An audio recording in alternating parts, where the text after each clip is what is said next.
En étudiant le compte administratif 2006, tout à l'heure, je me suis dit que l'opposition sur acte avait une tâche bien ingrate, parce que depuis 2001, bien chaque année, nous répétons inlassablement la même chose, et ceci pour une raison simple, c'est que vous avez appliqué, et ça on ne peut pas en discuter, la même politique depuis 2001, et qui est exactement le contraire d'ailleurs de ce que vous aviez promis de faire en mars 2001.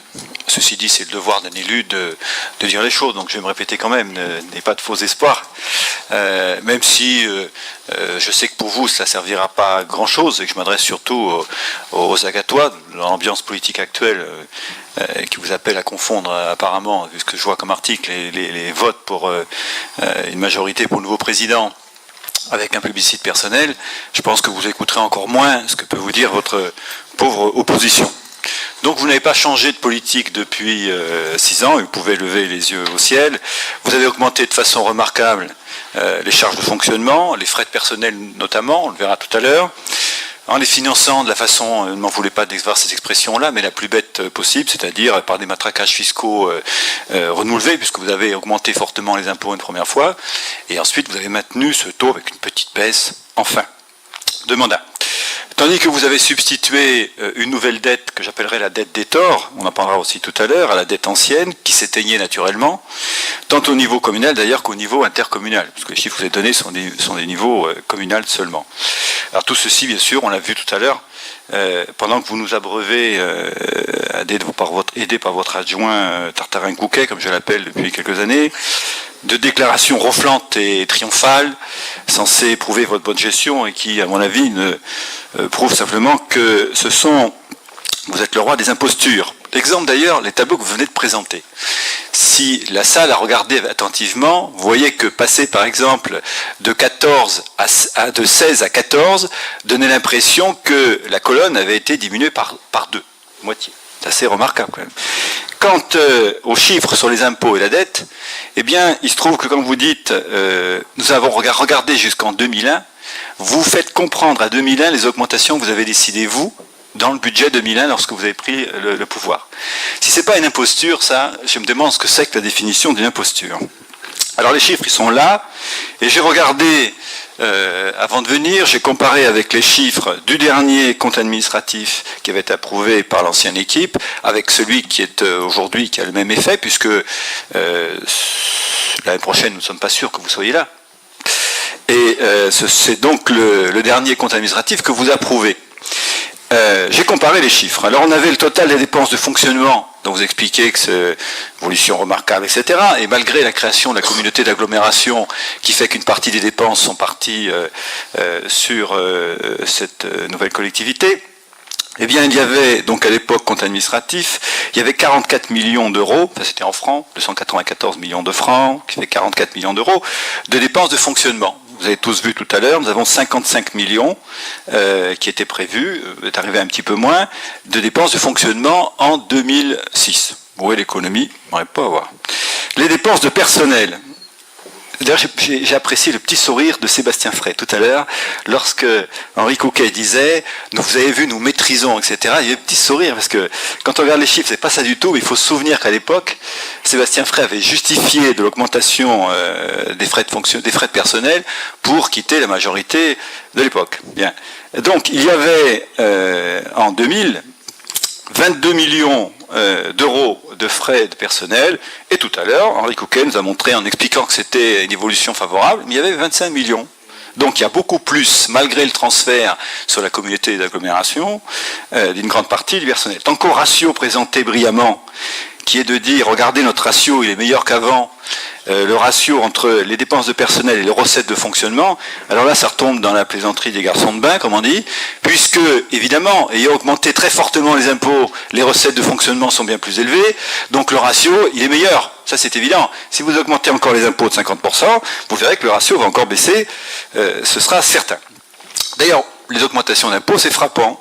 Droit, compte administratif 2000, il y avait en recettes d'impôts 25 millions de francs. Et tout à l'heure, Henri Couquet nous a expliqué qu'en 2006, la recette était de 38 millions d'euros. C'est clair. il y a beaucoup plus d'impôts qui sont prélevés sur la commune. Alors on va dire c'est dû au dynamisme de l'économie depuis que je suis arrivé, etc. Non, il suffit de prendre le taux, d'appliquer sur les bases de l'époque qui ont évolué comme au niveau national, et on arrive à trouver l'explication. Tant qu'à l'encours de la dette, alors là c'est pareil, c'est remarquable, elle s'éteignait naturellement parce que les emprunts sont sur une certaine période avec l'amortissement, vous payez au début plus d'amortissement, plus d'intérêt et un peu moins d'amortissement. Et vous avez remplacé donc la dette de l'ancienne équipe par une nouvelle dette, et votre tableau, c'est de la même façon, était remarquable, toujours ce fameux ratio de la dette par rapport aux recettes, encore une fois, les recettes ayant été augmentées par l'augmentation des taux, c'est meilleur, et puis, derrière, entre nous, si à l'époque, c'était le gouffre, ce qui avait été dit, et je le répète, si c'était le gouffre à 60 millions d'euros d'emprunt, 55, 57, on arrivera en fin d'année, c'est le gouffre aussi. Donc j'arrive pas à croire que d'un seul coup c'est devenu quelque chose de remarquable. Ce qui est intéressant aussi à voir, c'est les subventions reçues, c'est-à-dire la capacité d'un maire à discuter avec les collectivités, avec l'État, etc., pour avoir des subventions qui viennent de l'extérieur.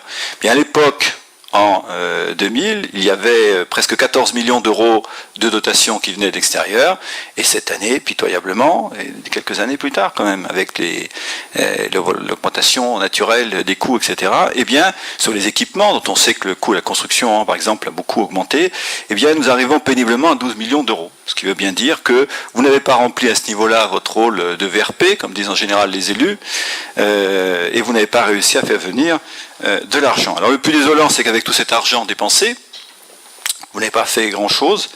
On attend toujours les promesses de mars 2001 sur beaucoup d'équipements, et pourtant vous avez eu droit à un an de plus de mandat par rapport aux autres, du fait du report des élections, tout le monde l'a noté. C'est pour ça d'ailleurs que Henri Couquet, encore tout à l'heure, nous a brillamment présenté un tableau qui ne présentait pas comme d'habitude ce qu'il a qualifié, j'avais noté le terme parce qu'il était amusant, les dépenses clinquantes.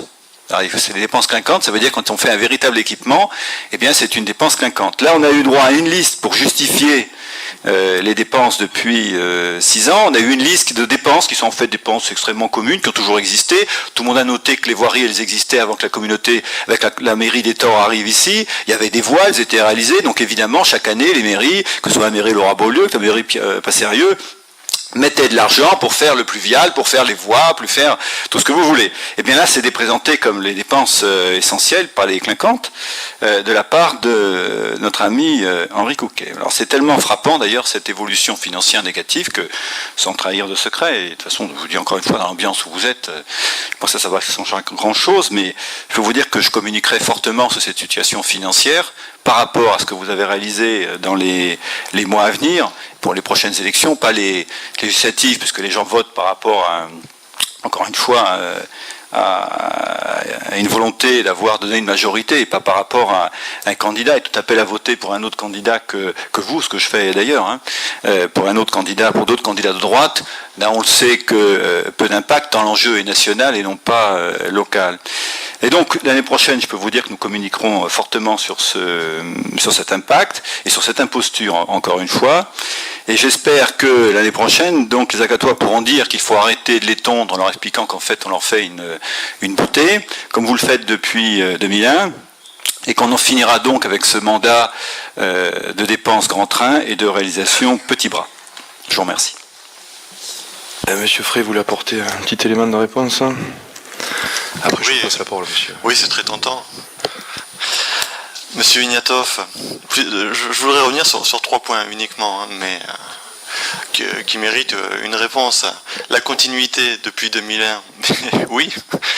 Pourquoi nous reprocheriez-vous d'avoir une politique cohérente, constante depuis 2001 ? En effet, on assume complètement d'avoir maintenu un cap décidé en 2001, d'ailleurs annoncé aux électeurs en 2001 et en 2002, et tenu depuis lors, sans qu'aucune variation importante n'y soit apportée, si ce n'est des aménagements qui sont rendus nécessaires par des choix budgétaires, des choix politiques. Donc en effet, nous continuons à mener la même politique depuis 2001. Depuis 2001, en effet.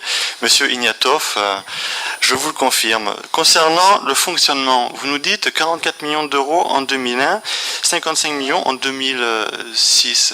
Oui, certes, c'est vrai.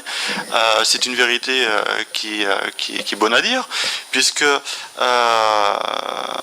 ce sont des services qui sont en augmentation et dont bénéficient les Agatois. Ce sont des dépenses de fonctionnement qui permettent de proposer aux administrés des services qui n'existaient pas il y a 6 ans. Et si il y avait un risque à gérer de cette manière-là, il se verrait au niveau de l'autofinancement. Le risque, quand on augmente, quand on ne maîtrise pas l'augmentation des dépenses de fonctionnement, il se voit au résultat de l'autofinancement. En 2001, il n'y avait plus aucun autofinancement au compte administratif. Le compte administratif était déficitaire de 80 000 euros. Aujourd'hui, vous ne pouvez pas nous faire ce reproche. L'autofinancement n'a jamais été aussi important. Ça veut dire qu'on est arrivé, en effet, à augmenter les services tout en préservant un autofinancement important, comme jamais il ne l'a été dans le budget agatois, et qui nous permet, c'est sa traduction, d'investir massivement à hauteur de 13 millions d'euros, comme jamais il n'a été investi sur la ville d'Agde. Donc, en effet, on peut tout à fait assumer, fièrement, d'avoir des dépenses de fonctionnement à hauteur de 55 millions d'euros, alors qu'elles étaient à hauteur de 44 millions d'euros il y a 6 ans, parce qu'on a plus de services et parce qu'on a réussi, dans le même temps, à se préserver une capacité à financer l'investissement. Enfin, sur le personnel, vous nous dites 22 millions d'euros en 2001, 25 millions d'euros en 2006. Oui, vous avez raison. Sauf que la traduction que vous en faites, l'interprétation que vous en faites est complètement erronée. Je vous rappelle, ça quand même, il n'est pas possible que vous l'ayez oublié, que de 1989 à 2001, les dépenses de fonctionnement ont augmenté de manière extrêmement importante, atteignant des ratios par année allant jusqu'à 19%. 19% d'augmentation de charges de personnel par an. Donc aujourd'hui, on est passé à 25 millions d'euros sur une année, ce qui simplement, M. Ignatov, je vous le dis au cas où vous l'auriez oublié, qu'il y a un GVT, un glissement vieillesse technicité, qui est environ de 3% par an. Ça veut dire qu'on ne recrute pas, on n'augmente pas les dépenses de personnel. Par contre, il y a une évolution mécanique qui se fait. 3% par an sur 6 ans, ça fait 18% et un peu plus puisque c'est corrigé. 20% de 22 millions d'euros, ça nous mène à 25 millions d'euros. Il n'y a aucune dérive et les dépenses de personnel sont complètement maîtrisées.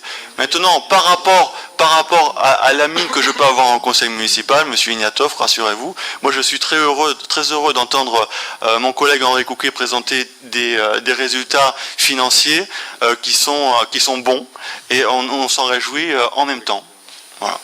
Oui, moi, Monsieur Ignatov, je voulais vous dire, même en votre qualité d'opposant, vous vous dégradez.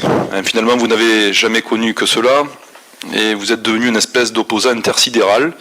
On ne sait plus trop d'où vous venez, on ne sait plus trop avec qui vous êtes aujourd'hui. Alors vous allez nous expliquer que vous avez soutenu Sarkozy, mais que vous soutiendrez un autre candidat de droite. Bon, donc on voit pertinemment que vous êtes toujours dans la haine et la rancœur. Il n'y a que ça qui vous anime aujourd'hui, parce qu'on vous voit à peu près une fois tous les 6 mois.